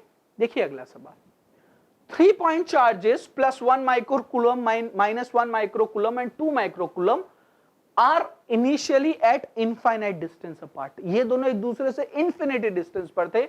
Calculate the work done in assembling these charges at the vertices of an equilateral triangle। बहुत अच्छा, देखो क्या सवाल है। एक इक्विलेटरल ट्रायंगल है, तीनों चार्जेस इस पे रखने, ये 1 माइक्रोकूलम है, ये -1 माइक्रोकूलम है, ये 2 माइक्रोकूलम है, ठीक है क्या। Calculate the work done in assembling, इनको इंफिनिटी से उठा उठा के मैं यहां पर लाया हूं और इक्विलेटरल ट्रायंगल का वर्टिसेस बनाना है जिसका ये है 10 सेंटीमीटर। सिंपल सी बात है कि अगर मुझे इसका वर्क डन लिखना है तो मैं क्या लिखूंगा, minus times of potential energy, this is work done, और ये किसके बराबर होगा, K Q Q by R square, मतलब इन सबके जो पेयर्स होंगे, और इन सबके पेयर्स लिख लेता हूं मैं, आपको अच्छा लगेगा। जैसे मान लो मैं इसको Q1 बोल देता हूं, इसको बोल देता हूं मैं Q2, इसको बोल देता हूं मैं Q3।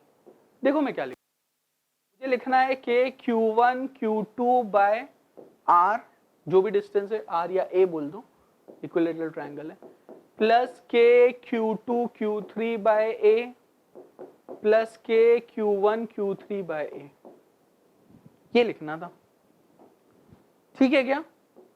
तो बेसिकली के कौन है, कॉमन ले लो के, Q1 is 1, Q2 is -1 divided by 10 centimetre, 10 into 10 की पावर -2, प्लस वापस से के Q2 is -1, Q3 is 2 divided by 10 into, अब सिर्फ कैलकुलेशन से वैल्यूज पुट कर रहा हूं मैं, क्या की वैल्यू कितनी पुट कर दूंगा, 9 इंटू 10 की पावर 9 के बराबर, और सॉल्व करके आंसर आ जाएगा, दैट विल बी -1 इंटू 3 हो गया, 1 लिखना है, 2 into 1, 1 is 2, 1 is 1 divided by 10 into 10 की पावर -2, सॉल्व कर लेंगे आंसर आ जाएगा, ठीक है क्या।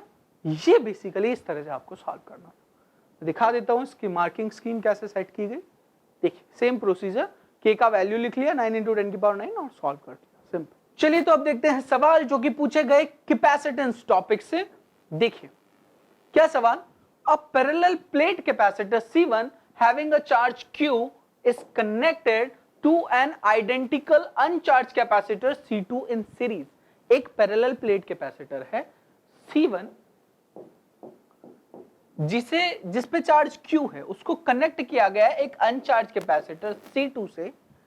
तो आपको बताना है कि C2 पे कितना चार्ज अक्यूमुलेट होगा, नहीं होगा C2 पर क्यों चार्ज अक्यूमुलेट होगा, अगर ये मान लो पैरेलल में हम इसे कनेक्ट करते तब तो कोई चार्ज अक्यूमुलेट होता, अगर सीरीज में कनेक्ट करेंगे और इस पे Q1 चार्ज, इस पे -Q चार्ज है, तो इस पर कोई चार्ज अक्यूमुलेट नहीं होगा, तो इसका आंसर है there is no charge will accumulate on this.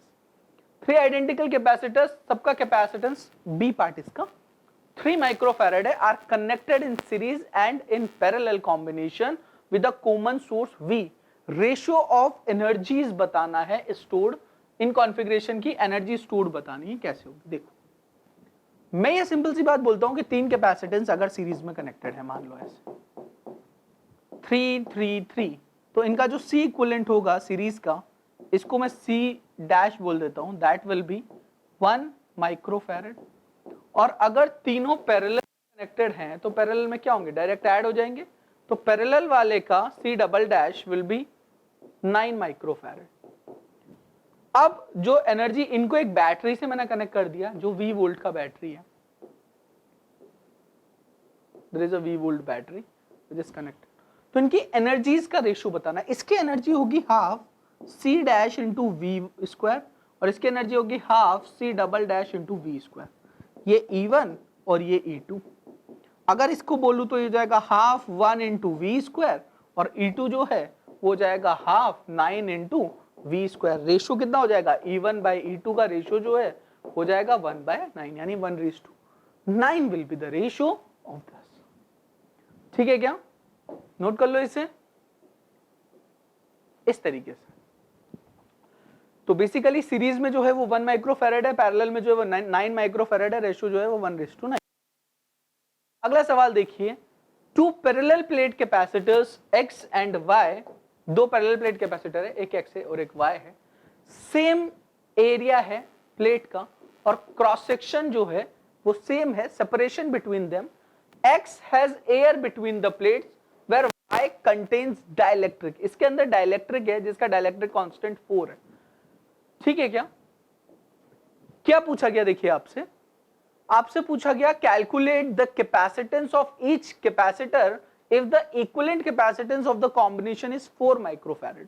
कुल मिला के कहानी कुछ ऐसी है कि इक्विवेलेंट कैपेसिटेंस बताना है इसका और इसका, यहां पर 15 वोल्ट की बैटरी लगी हुई, ये C है तो इसका कैपेसिटेंस कितना हो जाएगा K इंटू C, अगर मैं बात करूं डाइलेक्ट्रिक की तो इसका इक्विवेलेंट कैपेसिटेंस जो होगा ये कितना हो जाएगा k c square divided by k plus 1 into C. C ने सी को कैंसिल कर दिया, k का वैल्यू है 4, c divided by 4 plus 1 that is 5 और ये बराबर दे रखा है 4 के। तो ये हो गया 4c bye 5 is equals to 4। तो c का वैल्यू कितना हो गया 5 के। तो x की वैल्यू और y की value, x raise to y अगर मैं कैपेसिटेंस बोलूं तो इसका कैपेसिटेंस हो जाएगा 4, इसका कैपेसिटेंस हो जाएगा 5 और इसका कैपेसिटेंस हो जाएगा 5 into 4 that is 20। 5 raised to 20 that is 1 raised to 4 is the ratio of the capacitance. Calculate the potential difference between the plates x and y. अच्छा, बहुत अच्छे। अगर पोटेंशियल डिफरेंस ये v1 raised to v2 तो ये क्या हो जाएगा 1 by c1 raised to 1 by c2। तो इनवर्स रेशियो हो जाएगा c2 raised to c1, c2 will be 20 raised to 5 that will be 4 raised to 1। Electrostatic energy का रेशियो वो तो सेम ही हो जाएगा, 1 हाफ cv स्क्वायर से कर लो या फिर q स्क्वायर बाय 2c से कर लो, सीरीज में सेम चार्ज फ्लो करेगा। तो एनर्जी का ratio E1 by E2 that will be calculated by q square by 2c1 divided by q square by 2c2। तो c2 by c1 will be the ratio, c2 will be 20, c1 will be 5 that will be 4 raised to 1। ठीक है क्या? तो इस तरह से basically तीनों चीजों को सॉल्व करना था। हर एक चीज हमको क्लैरिटी होनी चाहिए। कैपेसिटेंस कैसे निकालेंगे, पोटेंशियल डिफरेंस कैसे निकाला और इलेक्ट्रोस्टैटिक एनर्जी कैसे निकाली। देख लेते हैं इसकी मार्किंग स्कीम। ये देखिए, सबसे पहले सीरीज कॉम्बिनेशन था, सॉल्व कर दिया, वैल्यू आ गई 5 एंड 20। उसके बाद total charge Q is equals to CV, total charge निकालना था, टोटल चार्ज कितना जाएगा Q is equals to CV। Potential निकाल लिया बेसिकली, सी हियर कैसे निकाला हमने, v1 raised to v2 that will be 1 by c1 raised to 1 by c2। तो c1 c2 का रेशियो जो है वो कितना है, c1 c2 का रेशियो हो जाएगा c2 raised to c1। c2 कितना है, c2 जो है वो 20 raised to 5। तो v1 v2 का जो रेशियो होगा that comes out to be 4 raised to 1। लेकिन अगर मुझे vx निकालना है तो vx कितना लिखूंगा मैं, 4 डिवाइडेड बाय 5 इंटू 15। तो 5 3 जा 15, 4 3 जा 12 वोल्ट। अगर मुझे Vy निकालना है तो Vy कैसे निकालूंगा, 1 divided by 5 into 15 that is 3 volt. तो ये पोटेंशियल आ गए दोनों के अक्रॉस और एनर्जी का रेशियो। ऐसे सॉल्व करना था, सिंपल। क्लियर है क्या? तो नोट कर लो एक बार अच्छे से इसे, फिर हम आगे बढ़ते हैं। ये मार्किंग स्कीम थी इसकी। बढ़ते हैं अगले सवाल की तरफ। Calculate the equivalent capacitance between point A and B in the circuit below. जो सर्किट है नीचे उसके बीच का इक्विवेलेंट कैपेसिटेंस बताना है। अगर बैटरी है वो 10 वोल्ट की कनेक्ट कर दी A और B के अक्रॉस, तो charge drawn from the battery by the circuit, circuit से कितना चार्ज ड्रॉ किया जाएगा। ये जो है वो 100 है, ये भी 100 है, तो ये व्हीटस्टोन बन गया, इसका कोई मतलब नहीं है। अगर इसमें C इक्विवेलेंट में निकालूं तो C इक्विवेलेंट कितना हो जाएगा, देखो ये 10 और 20 आपस में सीरीज में, तो ये हो जाएगा 200 divided by 30 that will be 20 by 3। और नीचे वाला जो है वो हो जाएगा 550 डिवाइडेड बाय 15, तो ये बेसिकली हो जाएगा 10 by 3। तो इसका C इक्विवेलेंट जो आ जाएगा वो बेसिकली आ जाएगा 30 by 3 दैट इज 10 माइक्रोफैरेड। और 10 वोल्ट जो है वो बैटरी का पोटेंशियल है। तो चार्ज कितना हो जाएगा, Q is equals to CV, C equivalent into V, C equivalent is 10, V is 10, ये कितना जाएगा 100 माइक्रो कूलम के बराबर। तो Q जो है वो बेसिकली किसके बराबर आ जाएगा, 100 माइक्रो कूलम के बराबर आ जाएगा। This is how it goes. ठीक है क्या? चलिए, a capacitor of capacitance C is charged fully by connecting it to a battery of EMF E। एक कैपेसिटर है जिसको C कैपेसिटेंस से फुली चार्ज कर दिया, एक बैटरी लगा के, E बैटरी लगा के, इसको डिस्कनेक्ट कर दिया बैटरी को, और प्लेट्स के बीच की सेपरेशन को D से 2D ले गए हम, है ना। तो चार्ज कितना स्टोर होगा कैपेसिटर में, सबसे पहले ये बताना है। कैपेसिटर में चार्ज स्टोर होता है C इंटू वी, सी होता है A epsilon naught by D into V के बराबर। ठीक है क्या? पोटेंशियल जो है वो कितना है V के बराबर। लेकिन एक बार जब ये चार्ज हो गया तो ये बैटरी कितना चार्ज हो गई, ये C इंटू वी चार्ज हो गई थी, C इंटू ई, कैपेसिटेंस इंटू ई। अब बैटरी को मैंने डिस्कनेक्ट कर दिया तो इस पे चार्ज कितना रह गया, Ce प्लस C और माइनस C। अगर इसको मैं एक्सटेंड करके 2D डिस्टेंस भी कर दूंगा तो भी चार्ज तो सेम ही रहेगा।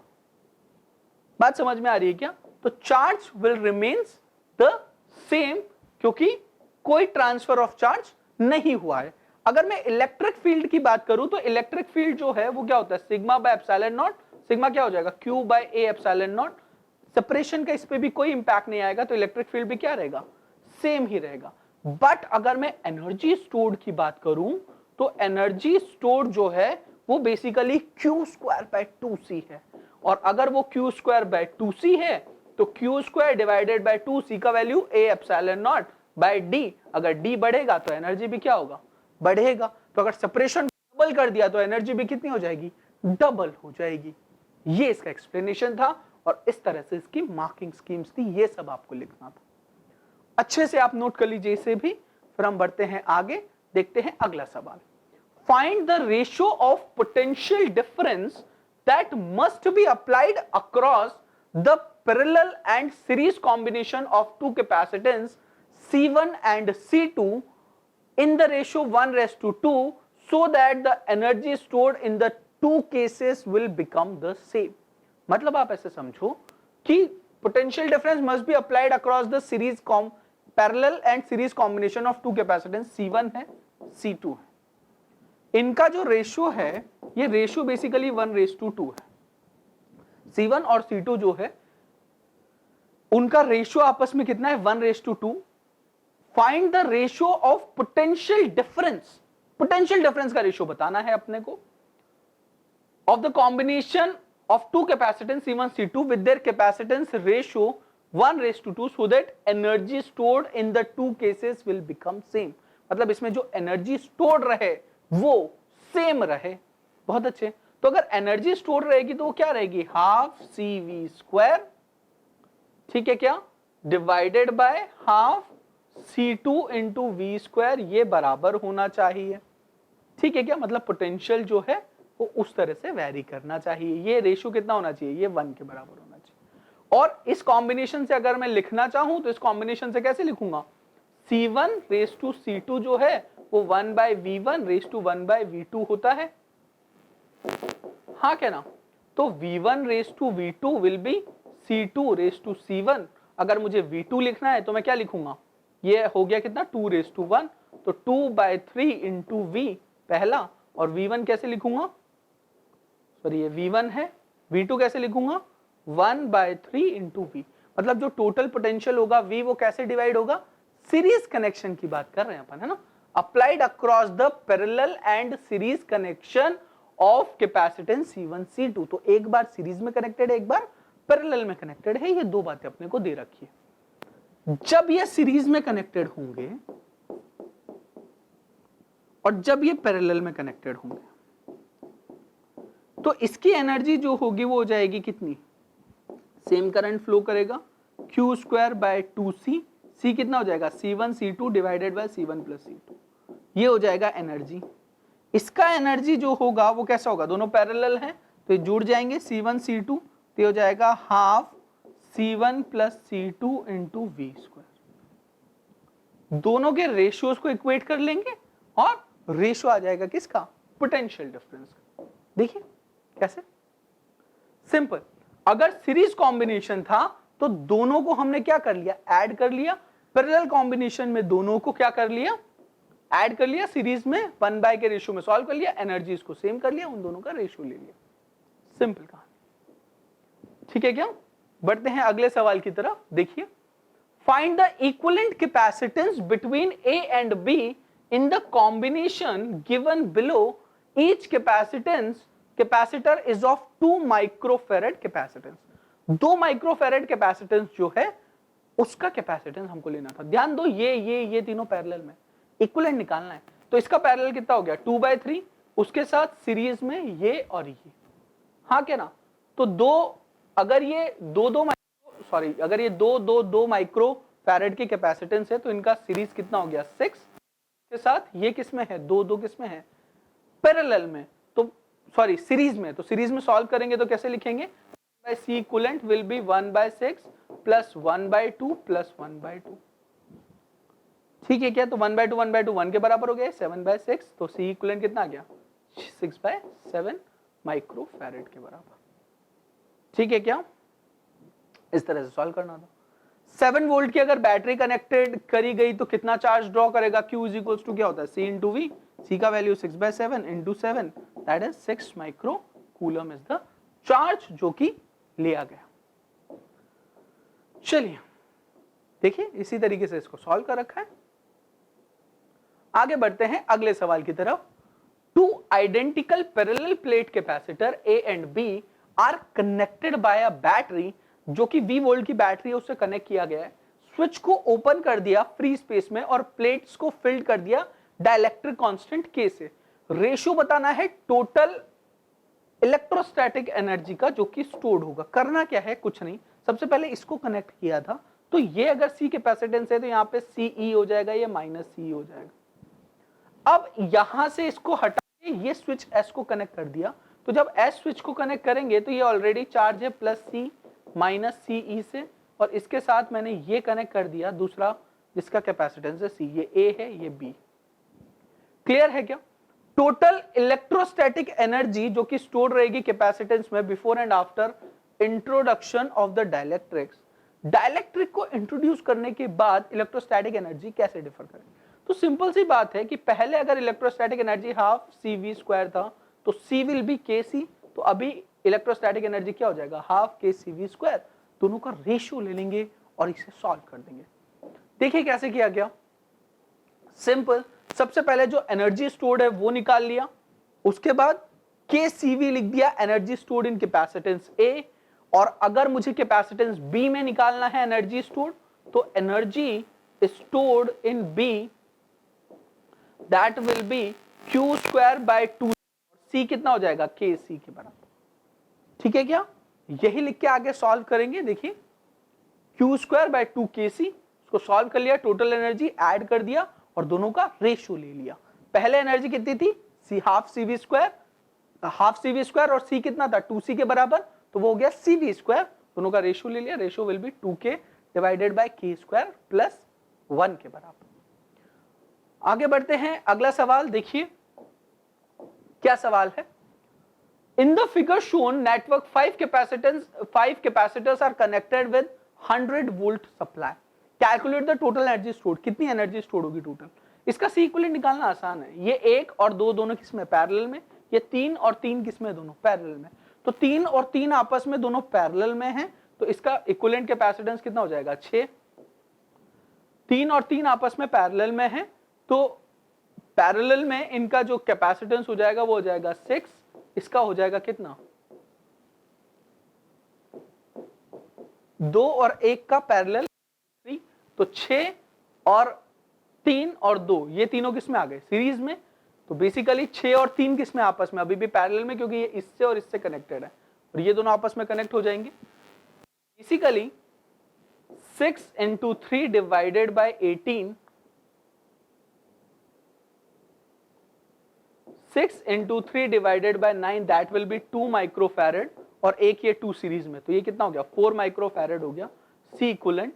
अगर आपको टोटल एनर्जी स्टोर्ड निकालना है तो आप क्या निकालोगे, हाफ CV², C का वैल्यू कितना 4 microfarad that is 10⁻⁻⁶ × 100 that will be the total energy stored. देखिए वही किया गया, सबसे पहले C इक्विवेलेंट निकाल लिया, C equivalent 4 microfarad, energy half CV², calculations कर ली, आंसर आ गया हाफ मार्क्स। इस तरह से कैटेगराइजेशन मार्क्स का था। अगला सवाल देखते हैं, क्या सवाल पूछा गया। 2 identical capacitors 12 picofarad each are connected in series across a 50 volt battery. There is 50 volt battery और 2 identical capacitors है 12 माइक्रोफैरेड के, उसको एक 50 वोल्ट की बैटरी से कनेक्ट कर दिया, ठीक है क्या, 12 पिकोफैरेड और इसका भी कितना 12 picofarad. Calculate the electrostatic energy stored in the combination. Combination में इलेक्ट्रोस्टैटिक एनर्जी कहां पे स्टोर करेंगे, If these were connected in parallel across the same battery, find out the value of energy stored in this combination. आपको ये बताना है कि अगर इनको पैरेलल में हमने कनेक्ट कर दिया सेम बैटरी से, 12 पिकोफैरेड 12 पिकोफैरेड, उसको 50 वोल्ट बैटरी से पैरेलल में अगर हमने कनेक्ट कर दिया, तो आपको बताना है एनर्जी स्टोर्ड इस कॉम्बिनेशन में कितनी एनर्जी स्टोर्ड रहेगी। बहुत अच्छा। तो अगर मुझे एनर्जी स्टोर्ड बताना है, सिंपल, अगर ये पैरेलल कॉम्बिनेशंस हैं तो पैरेलल में क्या होगा, 24 इज द सी इक्विवेलेंट, ठीक है क्या, और एनर्जी स्टोर्ड कितना हो जाएगा, half C V square. Values put करेंगे, आंसर आ जाएगा। देखते हैं इसका सॉल्यूशन कैसे सॉल्व करना था। देखिए 24 विल बी, सीरीज में कितना होगा 6, पैरेलल में कितना होगा 24, तो ये पैरेलल की एनर्जी हो रही है, सीरीज की एनर्जी, ठीक है क्या। देखिए अगला सवाल, 200 microfarad parallel plate capacitor having plate separation जो है वो 5 mm है और charged by 100 volt DC, it remains connected to the source using an insulator handle. क्या कर रखा है, एक 200 माइक्रोफैरेड का पैरेलल प्लेट कैपेसिटर है जिसका सेपरेशन जो है वो 5 mm के बराबर है, ठीक है क्या, 200 माइक्रोफैरेड है और इसको एक 200 वोल्ट की 100 वोल्ट की डीसी सोर्स बैटरी से कनेक्ट कर दी। It remains connected to the source using an insulator handle, एक इंसुलेटर हैंडल से इसको कनेक्ट कर रखा है। Distance between the plates is double, इनकी डिस्टेंस डबल कर दी और एक डाइलेक्ट्रिक इंसर्ट कर दिया 5 mm थिकनेस का। डाइलेक्ट्रिक कांस्टेंट कितना था, 10, मतलब अगली कंडीशन क्या कर दी मैंने, इसको बड़ा कर दिया और आधे में डाइलेक्ट्रिक कर दिया जिसका डाइलेक्ट्रिक कांस्टेंट 10 था और ये 10 mm कर दिया, सेम बैटरी से connected. Explain the reason why how the capacitance electric field between the plates energy density will change। कैसे कैसे कैपेसिटेंस चेंज होगा, ये चेंज होगा या वो चेंज होगा। बहुत अच्छे, बैटरी से कनेक्टेड है, सिंपल सी बात है। सबसे पहले तो अगर उसकी थिकनेस को मैंने इंक्रीज करा है तो आप खुद ही सोचो कि जो इफेक्टिव सेपरेशन होगा दोनों प्लेट्स के बीच का वो बढ़ जाएगा। डाइलेक्ट्रिक स्लैब जिसकी थिकनेस 5 mm है, उसके इक्विवेलेंट जो एयर कैपेसिटेंस है उसकी थिकनेस कितनी होगी, 5/10 के बराबर, क्योंकि 5 में एयर है और आधे 5 में हमने क्या कर दिया, डाइलेक्ट्रिक स्लैब इंसर्ट कर दिया। तो इफेक्टिव लेंथ जो होगी, इफेक्टिव सेपरेशन होगा, वो किसके बराबर आ जाएगा, effective separation comes out to be 5 + 0.5, that will be 5.5 mm के बराबर होगा। तो new capacitance will be 200 × 5 divided by 5.5, ठीक है क्या। अगर नई इलेक्ट्रिक फील्ड निकालनी है तो इलेक्ट्रिक फील्ड कैसे निकालेंगे, इलेक्ट्रिक फील्ड निकालते हैं बेसिकली V/d के बराबर, E = V/d होता है, V कितना है 100, D का वैल्यू 5.5 × 10⁻³ तो इससे इफेक्टिव इलेक्ट्रिक फील्ड आ जाएगा। क्लियर है क्या। तो ये दो पार्ट हो गए, कैपेसिटेंस और इलेक्ट्रिक फील्ड का। अगला पार्ट देखते हैं जिसमें एनर्जी स्टोर्ड निकालनी थी। एनर्जी स्टोर्ड क्या होता है, हाफ CV²। सबसे पहले न्यू एनर्जी स्टोर्ड हमने निकाला C' से और ये निकाला हाफ CV² से, दोनों का रेशो ले लिया। अगर हमें एनर्जी डेंसिटी लिखनी है तो एनर्जी डेंसिटी कितनी होती है, हाफ ε0 × E² के बराबर। कैपेसिटेंस होता है Ka∈0/d और इलेक्ट्रिक फील्ड जो होता है वो होता है V/d। अगर कोई स्लैब हमने इंसर्ट की है एक कैपेसिटेंस में तो उसी हिसाब से चीजें लिखी हुई थी, उसी हिसाब से मार्किंग स्कीम सेट की गई थी। नोट करिए इसे अच्छे से, फिर बढ़ते हैं हम अगले सवाल की तरफ। देखिए, when a parallel plate capacitor is connected across a DC volt battery, explain briefly how the capacitor get charged। आप सिंपल से ऐसे समझिए कि जैसे मान लो कि कोई पैरेलल प्लेट कैपेसिटर है, उसको एक डीसी बैटरी के आगे आपने चार्ज कर दिया, बैटरी सी कैपेसिटेंस है, यहां से पॉजिटिव क्यू आया तो यहाँ पे क्यू आया, यहाँ माइनस क्यू आया, यहाँ पे इलेक्ट्रॉन है तो इलेक्ट्रॉन यहाँ आके इकट्ठे होते गए। तो ये क्यू चार्ज कैसे होता है, बेसिकली जो बैटरी है वो एनर्जी प्रोवाइड कराता है। एक प्लेट ऑफ कैपेसिटर से क्यू चार्ज निकल के दूसरी प्लेट ऑफ कैपेसिटर तक जाता है और जो बैटरी है वो उसको एक अमाउंट ऑफ पावर प्रोवाइड कराता है ये प्रोसेस कंप्लीट करने को। इस प्रकार से एक चार्ज से दूसरा कैपेसिटर, बेसिकली कैपेसिटर चार्ज होता है। This is called charging of a capacitor, ठीक है क्या। इसको एलैबोरेटेड वे में इस तरह से लिखा हुआ है, देखिए, charging of a capacitor with a DC battery whenever a parallel plate capacitor is connected with a DC source is it starts acquiring charge in accordance with the terminal of the battery till the potential difference across the plate becomes equal. मतलब वो जो potential difference है वो V के बराबर ना हो जाए तब तक वो चार्ज होता रहेगा। ठीक है क्या? अगर मैं बात करूं इलेक्ट्रिक फील्ड की, देखिए a parallel plate capacitors of capacitance C and V volt battery, then sometimes battery is disconnected, distance between the plate is double, distance double कर दी, बैटरी को डिस्कनेक्ट कर दिया, एक स्लैब को इंसर्ट कर दिया जिसका जो डाइलेक्ट्रिक कांस्टेंट है वो 1 और 2 के बीच में है, तो इलेक्ट्रिक फील्ड पे क्या इफेक्ट पड़ेगा और एनर्जी पे क्या इफेक्ट पड़ेगा, ये सवाल बेसिकली पूछा गया। तो अगर मैं इलेक्ट्रिक फील्ड की बात करूं तो इलेक्ट्रिक फील्ड जो होता है वो होता है sigma by epsilon not plates के बीच का। सिग्मा जो है वो हो जाएगा Q by A into epsilon naught. तो अगर डाइलेक्ट्रिक मैंने इंसर्ट कर दिया तो न्यू जो इलेक्ट्रिक फील्ड होगा वो हो जाएगा basically Q bye epsilon not A into K के बराबर।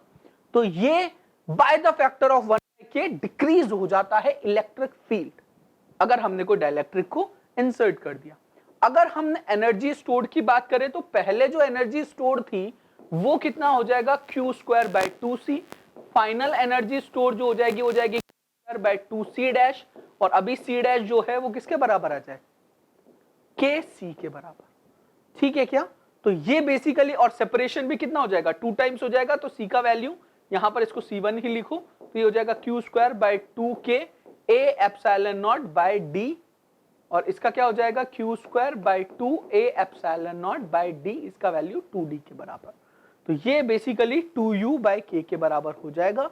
तो energy stored between the plates जो है वो क्या हो जाएंगी, इंक्रीज हो जाएंगी अगर K 1 और 2 के बीच में लाई कर रहा है। तो बढ़ते हैं अगले सवाल की तरफ। देखिए क्या है अगला सवाल, describe brief the process of transferring of charge between the plates. इस तरह से चार्ज, सेम सवाल अभी पूछा गया, और एनर्जी कैसे डिराइव होता है, एनर्जी का expression. Parallel plate capacitor is charge by a battery of potential difference V.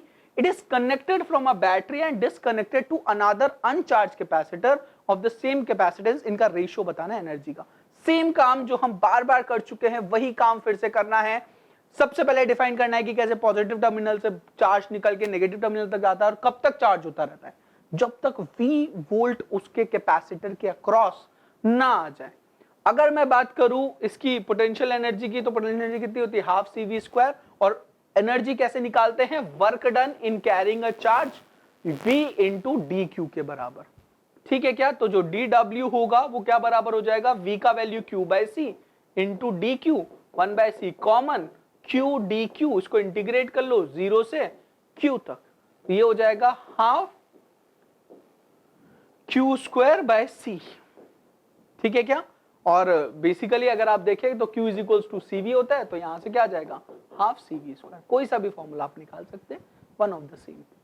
ऐसे इसको डिराइव किया गया है। ठीक है क्या? वही सेम चीज। देखिए आगे अगला सवाल भी वही एनर्जी स्टोर पूछा गया। क्या होता है energy store, half CV square. तो जब इनको when it is connected अनचार्ज capacitor और चार्ज कैपेसिटर को जब कनेक्ट किया तो पोटेंशियल कैसा हो जाएगा, हाफ हो जाएगा। देखो कैसे होता है, मैं बता देता हूं। जैसे मान लो कि पहले एक कैपेसिटर था C, इसको चार्ज किया, ये प्लस V, ये माइनस V, इसको एक अनचार्ज कैपेसिटर C के साथ कनेक्ट कर दिया। तो जब इन दोनों को हमने ऐसे पैरेलल में कनेक्ट किया तो इस पे तो CV चार्ज है ना, इस पे माइनस CV है, इस पे चार्ज 0 है, और इसका कैपेसिटेंस C, इसका कैपेसिटेंस C। तो नेट चार्ज जो होगा इस पूरी प्लेट में वो कितना है, CV, और टोटल कितना है 2C, ये बराबर हो गया V के। V is equals to Q by C ना, तो V जो है वो कितना गया, V बाय 2 के बराबर, V डैश।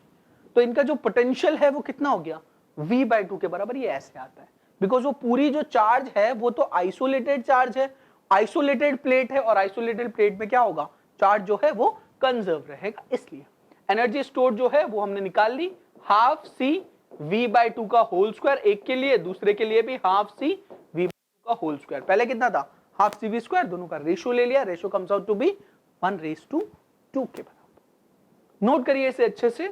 हम आगे बढ़ते हैं और देखते हैं अगला सवाल। आगे बढ़ते हैं, देखते हैं अगला सवाल। Two capacitors of capacitance C1 and C2, दो कैपेसिटर हैं, एक का कैपेसिटेंस C1 है, दूसरे का कैपेसिटेंस C2 है। इन दोनों को पैरेलल में कनेक्ट कर दिया अगर Q charge is given to the combination, दो को पैरेलल में कनेक्ट कर दिया C1 C2 को, ठीक है क्या, इस कॉम्बिनेशन को हमने Q चार्ज दिया मान लो, ठीक है क्या, तो Q चार्ज कैसे बटेगा दोनों में, Q चार्ज अगर मैं इसको Q1 बोल रहा हूं, इसको Q2 बोल रहा हूं, तो Q1 Q2 क्या होगा, basically Q1 raise to Q2 जो होता है वो C1 रेस टू C2 होता है, सेम रेशियो में बटेगा, तो it will be C1 raise to C2, potential जो है वो डिफरेंट में बढ़ता है, तो क्या हो जाएगा C1 रेस टू C2, इसी का 1 मार्क मिलता है आपको। अगला सवाल देखिए, find the total charge stored in the network of capacitance connected between A and B, A और बी जो है इनके बीच में जो भी नेटवर्क बना हुआ है इसमें टोटल चार्ज कितना होगा। 4 3 जा 12, 6 2 जा 12, क्या ये बैलेंस्ड व्हीट स्टोन है, हाँ ये बैलेंस्ड व्हीट स्टोन है, इसका मतलब इसमें कोई भी चार्ज नहीं जाएगा। अगर सॉल्व करूं तो 4 और 2 जो है वो किस में है, सीरीज में, तो 4 और 2 का सीरीज जो होगा वो जाएगा 8/6, दैट विल बी 4/3।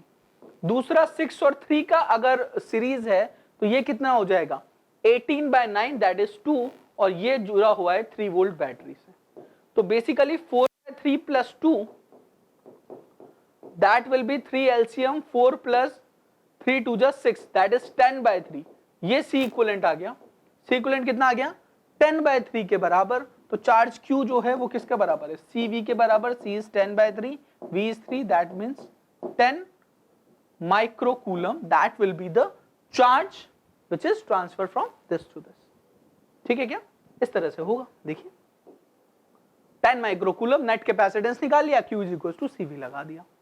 अगला सवाल देखते हैं, the space between the plates of a parallel plate capacitor is completely filled in 2 veg.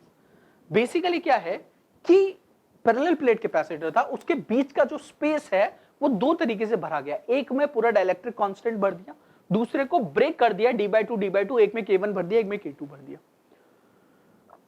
Equal thickness है, डाइलेक्ट्रिक कांस्टेंट K1 K2 है, आपको बताना है capacitance is same in the 2 cases, दोनों में कैपेसिटेंस सेम है, तो K1 K2 का रेशियो बताना है। इसका कैपेसिटेंस कितना होगा KC, that is A epsilon naught by D, और इसका जो कैपेसिटेंस है दूसरे वाले का, वो कैपेसिटेंस दोनों किस में कनेक्टेड है, सीरीज में, तो अगर ये दोनों सीरीज में कनेक्टेड हैं तो सीरीज में एक K1 है और एक K2 है, तो K1 K2 को अगर मुझे सीरीज में सॉल्व करना है तो सीरीज में कैसे सॉल्व करूंगा, C इक्विवेलेंट निकालूंगा मैं, इसका, इसको बोल देते हैं C1, इसको बोल देते हैं C2, तो C1 C2 divided by C1 plus C2, C1 का वैल्यू कितना हो जाएगा K1 A epsilon naught by D/2 plus into C2 कितना हो जाएगा K2 A epsilon naught divided by D/2 divided by दोनों का addition, that will be 2 K1 A epsilon naught by D plus 2 K2 A epsilon naught by D, दोनों को solve करके कितना आएगा, ऊपर बन जाएगा 2 K1 K2 divided by K1 plus K2, और कॉमन कितना आ जाएगा A epsilon naught by D के बराबर,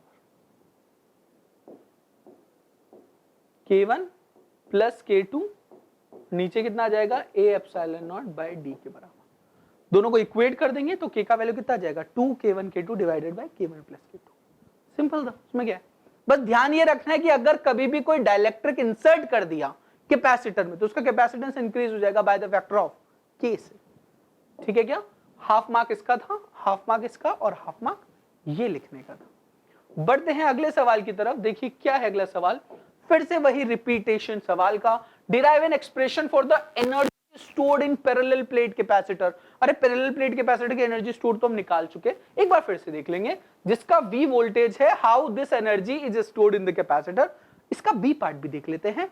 अगर कैपेसिटेंस 1 माइक्रोफैराड का is charge by connecting a battery of negligible resistance and 10 volt EMF, calculate the amount of charge supplied by the battery, कितना charge supply होगा, कैसे करेंगे, सिंपल, सबसे पहले तो कि अगर हमको एनर्जी निकालना है तो एनर्जी कैसे निकालते हैं, देखो dW is equals to V dQ, V को क्या लिख दोगे Q/C, इंटीग्रेट करोगे हाफ CV², सबको पता है this is the potential energy stored in the capacitor, और अब हमको चार्ज निकालना था Q, तो Q कितना होता है CV के बराबर, C दे रखा है, V दे रखा है, वैल्यूज पुट कर दी, आंसर आ गया, ठीक है क्या, इट्स अ सिंपल क्वेश्चन। आगे बढ़ते हैं, यहीं तक सवाल पूछे गए थे किसमें, कैपेसिटर चैप्टर से। तो बेसिकली ये आपके बोर्ड के पिछले 5 वर्षों के सवाल जो कि पूछे गए electric potential and capacitance topic से, और भी अलग अलग चैप्टर्स के वीडियोस बोर्ड, जेई और नीट के देखने के लिए जुड़े रहिए हमारे चैनल से। Come join Vyas. Thank you.